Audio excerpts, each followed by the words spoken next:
Nah, I think it'll be pretty tame, Joe. How good is that? I love the banter. Bring fantastic. on the game. It's a growing sport, isn't it? Thanks, Joe. Right, thanks for that, Nate.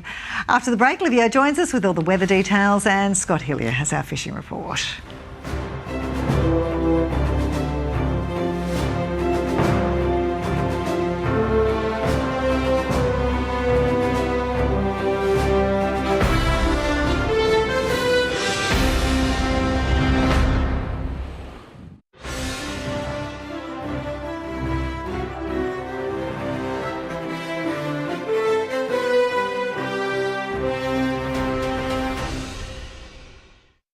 Good evening, Livio, Regano with tonight's weather.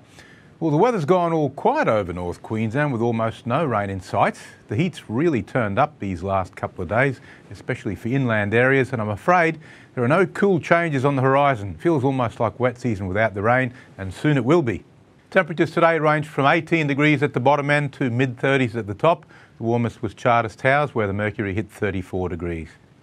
To the satellite loop, lots of action today. It started off over central and southern Queensland, a line of thunderstorms early this afternoon. Quickly advanced, you can see it there, in towards the Darling Downs, through the Brisbane metro area, Sunshine Coast, inland parts of the Wide Bay.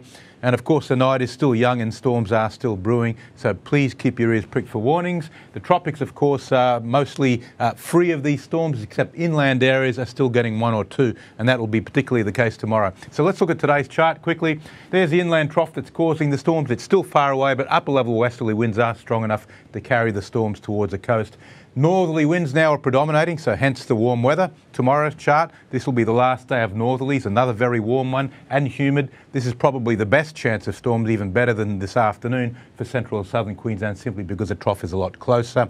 On the outlook chart, finally that trough starts to ease and the southern bit starts to move up the southern coast in the form of a cool southeasterly change, bringing the temperature down by a few degrees. And now the latest from the Weather Bureau. Boating forecast for Townsville waters, northerly winds 10 to 15 knots tomorrow, becoming north-northeasterly on Saturday, and then a southeasterly change on Sunday, 15 to 20 knots. New moon tomorrow, which means we've got the biggest tides of the month. First up in the morning we have high tide, followed by low tide in the afternoon. For the Herbert and Lower Burdekin, the chance of a late storm inland only. Townsville 22 to 32 degrees, Ayr also 32, Ingham 35, Northern Goldfields and Upper Flinders.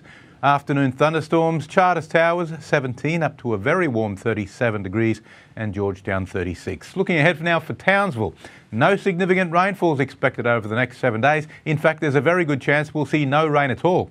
Temperatures remaining steady in the low 30s. And that's tonight's weather in a great big nutshell. I do hope you enjoyed the show, and I do hope you come back tomorrow to join me for the final episode of the week. Now it's over to Scotty Hillier with the fishing report. Yeah, thanks, team. Now, just a little reminder that the Coral Reef Finfish closure is currently in force and runs right through until Saturday. Now, that operates from about Bundy North, and also the East Coast Barramundi closure kicks in tomorrow. So make sure you get your head around that. Wind looks pretty good for the weekend. Here's a couple of tips. Now, really good run of the tide thanks to that new moon. Should see plenty of fish on the chew.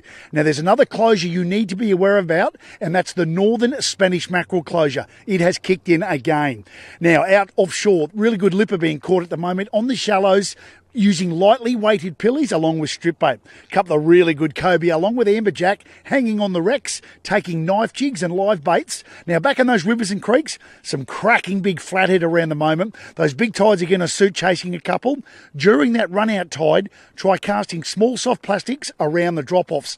Also, you could try trolling small hard-bodied lures along the edges. Now check this out. My brother Brad joined me recently on a creek to coast shoot and nailed this tailor using whole pilchards, fishing Gari, Fraser Island. Good on you, Birdman. Now, I have talked about quite a few closures. If you're unsure about anything, pretty simple, jump onto the fisheries website and check them out in full. Good luck if you hit the water. Hope you've been to a couple of rods. I'll be back here next Thursday night. 7 News. Have a great weekend. Yeah, thank you very much for that, Scotty, and that wraps things up for this Thursday night. And just a reminder, you can watch a replay of our news on 7 Plus or download the 7 News app. From all of us here, enjoy your evening. Good night. There's still time to trick or treat. Have a good night, guys.